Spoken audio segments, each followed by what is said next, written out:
Welcome to our presentation on the transformative effects of social media on U.S. politics over the past decade. As we navigate through key events such as the 2012 and 2016 elections, the 2017 Women's March, the 2020 COVID-19 pandemic, and the 2021 Capitol riot, we aim to illustrate how platforms like Facebook, Twitter, and Instagram have fundamentally reshaped the political landscape. Our thesis is that the rise of social media since 2010 has not only altered the ways in which politicians campaign and communicate with voters, but has also significantly influenced public opinion, activism, and even the stability of democratic institutions. Join us as we explore the profound and far-reaching implications of this digital revolution on American politics. The 2012 United States presidential election was notable for the significant role social media played in political campaigns. Building on the pioneering efforts of Barack Obama's 2008 campaign, both the Obama and Mitt Romney campaigns recognized the importance of engaging voters through various social media platforms. This marked a shift in how campaigns communicated with the public, moving towards a more interactive and real-time engagement.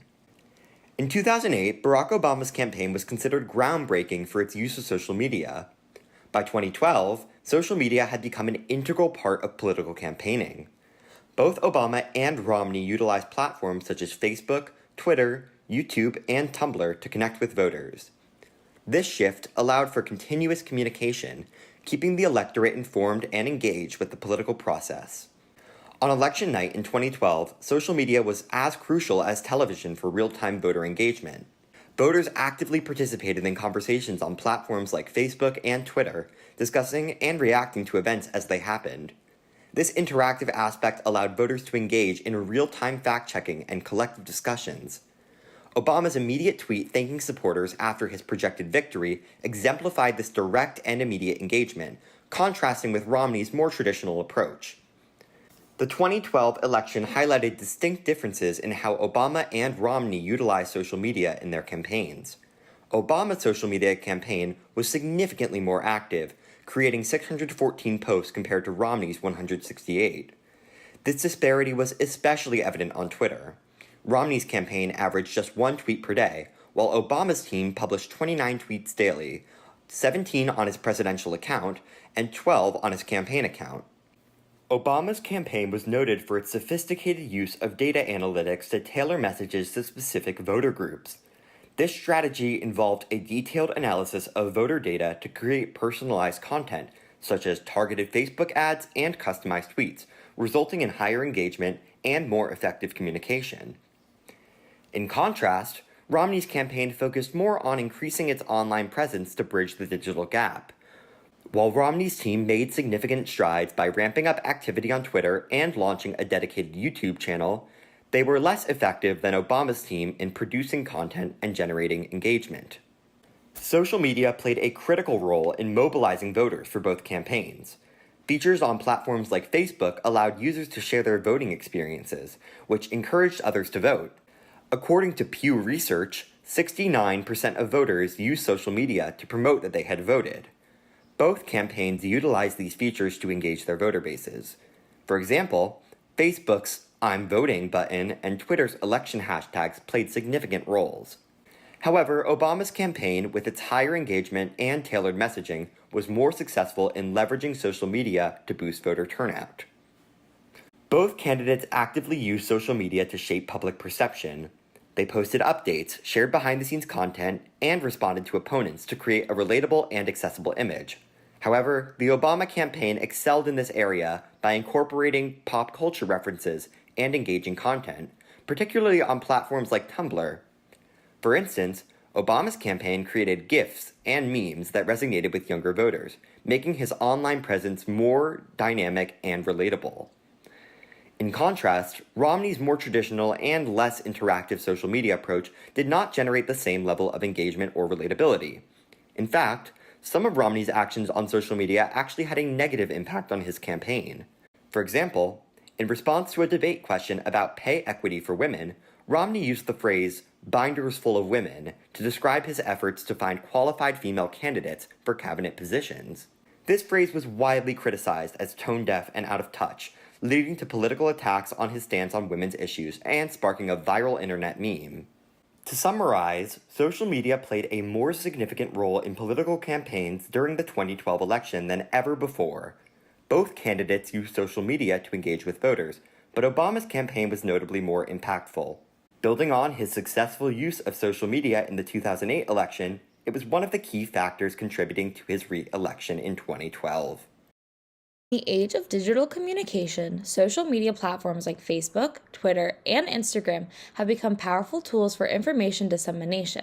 However, with great power comes great responsibility, and the 2016 U.S. presidential election highlighted just how easily misinformation can spread. During the 2016 election, social media was flooded with false information, rumors, and misleading content.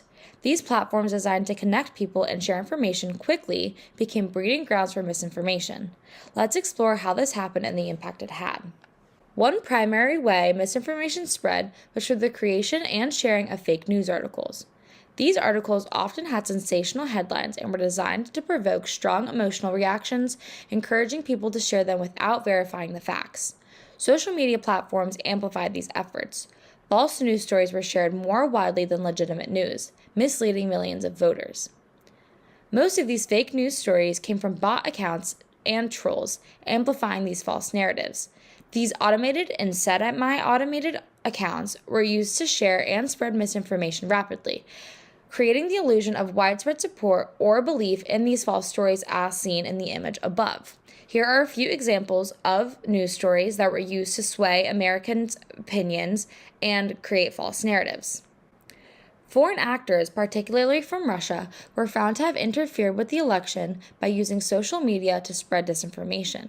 The Internet Research Agency, a Russian troll farm, created thousands of fake accounts to influence political discourse and exacerbate social divisions within the United States. They created fake accounts and spread false information to sway public opinion towards Donald Trump. In these images, you can see statistics correlating with Russia and another image of the United States FBI's wanted list for people who have thought to interfere with the 2016 election. The impact was profound. Voters were influenced by the distorted information landscape, which ultimately affected their choice at the polls and voters' future trust in elections and what news to believe. Here are two statistics made by a study from PBS, which shows the distrust that United States Americans and citizens have with elections and what to believe, and how they feel endangered by these influences from social media. In the 2016 election, many women voiced their concerns about Donald Trump coming into power, claiming that he was a misogynist who threatened the rights of women. Since the 1970s, he has been accused of over 25 accounts of rape, sexual assault, and sexual harassment. That's where the 2017 Women's March comes into play, thanks to social media. Social media has the effect of spreading news rapidly, and this really helped Teresa Shook when she created a Facebook event and invited friends to march on Washington in protest of the election. Eventually, hundreds of thousands of women went to Facebook and planned the Women's March on Washington. The spread of the news was so vast that Planned Parenthood took to social media and offered to partner with the march by providing staff and assistance with the big event. Planned Parenthood recognized that this march was important in order to send the message that women are indeed ready to fight attacks on reproductive health care, abortion services, and access to Planned Parenthood. This march was incredibly important because Trump had been quoted in the news and social media platforms stating that he was indeed anti-abortion and looking to ban access to abortions in the United States.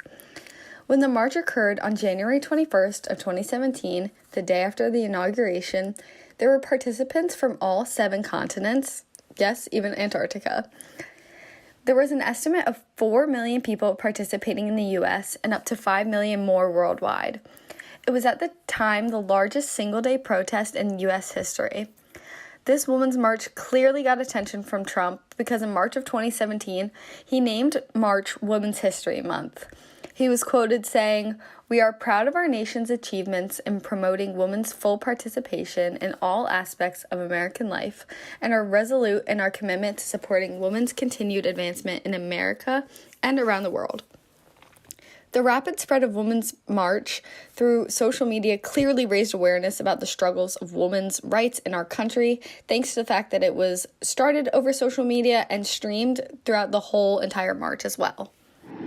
In 2017, I actually attended the Women's Rights March in Philadelphia. My mom had heard about the march through social media and shared it with friends online. I attended with my mom, cousins, friends, and aunts. Something that was key in the march was signs. So we all had our own signs made that were supporting women's rights. It was completely packed in Philly with an estimated 50,000 people marching for women's rights that day. Similarly, social media had quite an impact on the Me Too movement. Originating in 2006, the hashtag Me Too came about due to the numerous sexual harassment allegations that Harvey Weinstein was facing. Tarana Burke coined the term Me Too, and she took it to social media. And in 2017, just after the Trump election, the Me Too movement was in full force. This became a global movement where women around the world came together to recognize that they had also been a victim of sexual violence. Social media was essentially the safe space for women to share their stories and raise awareness of this immense problem in our world.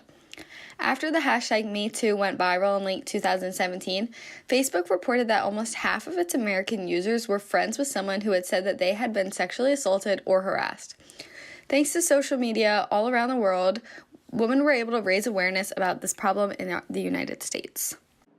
So the next topic that we will be covering is COVID-19 and how social media spread misinformation and disinformation about the pandemic. So firstly, let's unpack platforms like Facebook and Instagram and Twitter.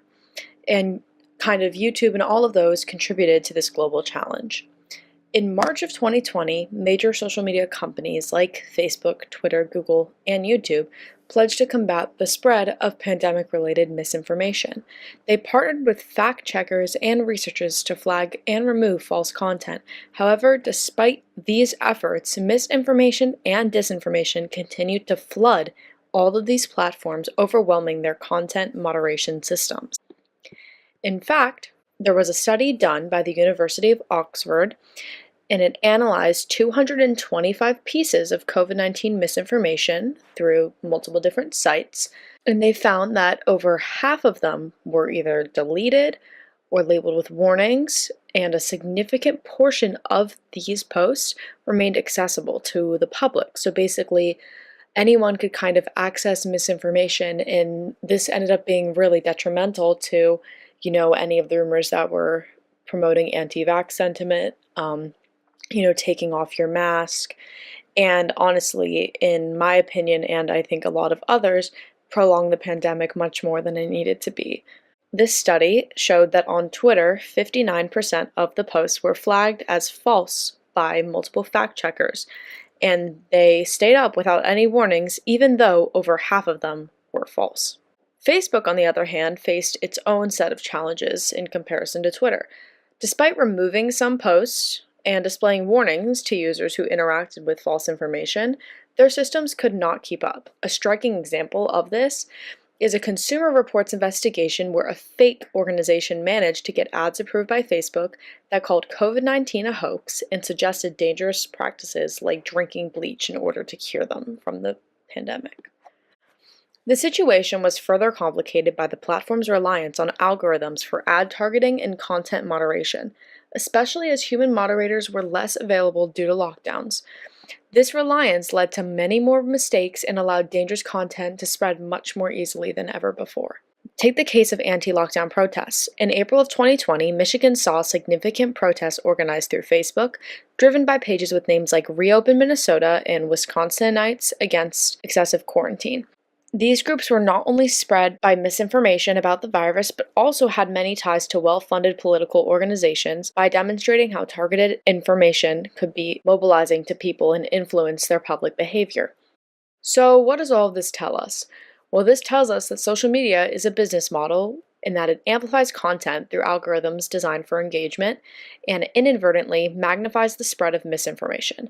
While efforts to flag and remove false information are definitely necessary, they are just not enough to tackle the root causes embedded in these platforms and structures. One significant event where social media has influenced politics was the January 6th Capitol riot that took place in 2021. The attack was intended to disrupt a Congress session certifying the results of the 2020 presidential election, where protesters broke through barriers of police and entered the Capitol building armed with weapons and Confederate flags.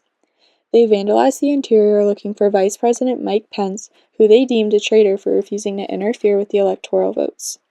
The mob was a direct result of fake news being spread. Through multiple social media platforms such as Facebook, Parler, and Twitter, Trump declared that the Democrats rigged the election. After the November 4th results were announced, he constantly accused Biden of stealing the election and took his opinions online. Followers took his ideas and ran with it, forming extremist Facebook groups spreading theories about the election. One example of these groups was called Stop the Steal, which spread to over 32,000 members in 24 hours. Trump called for the January 6 protest himself in a tweet, saying to, quote, "be wild," and at an address that day urged his followers to fight. Being able to reach so many people so fast proved to be dangerous.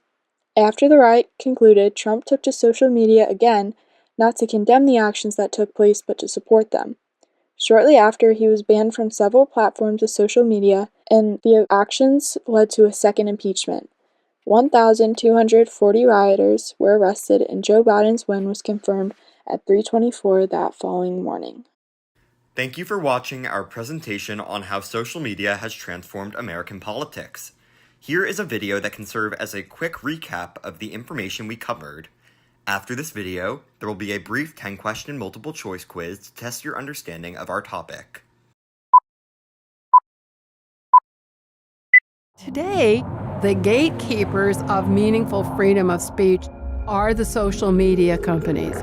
But there's just been scandal after scandal of how these companies have abused their powers to really not serve we the people, but rather to serve their own corporate interests in ways that stifle our speech and really threaten democracy.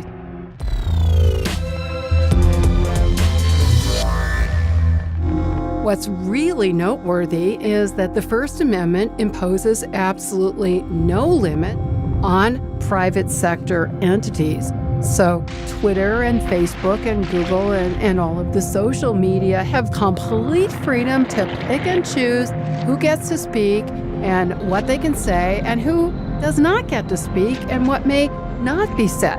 They are completely unconstrained by the First Amendment, and they have just unfettered censorship power. There have been many complaints by members of racial minorities who have been subject to hate speech that they will post to their friends and say, listen to this horrible racist message, and then that gets taken down as hate speech.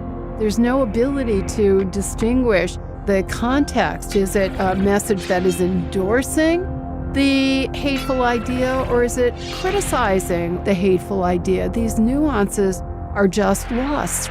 Censorship is an extremely blunt tool, and if we want to prevent them from exercising that vast power in ways that discriminate against certain speakers or certain ideas, we have to use other laws and other tools to constrain that power. Many experts are arguing that social media companies should function the way the phone companies do, as what's called a common carrier, where they would be required to carry every message of anybody, unless the message is illegal, unless it could be punished consistent with the First Amendment. In the United States, these discussions are at the exploration phase, but already the response of the social media companies have been to engage in more self-regulation, to try to ward off actual regulation. Anybody who cares about freedom of speech has to care about what the powerful social media companies are doing, because that is where the action is today. If you don't have free speech online, on social media, you don't have free speech at all in any meaningful sense.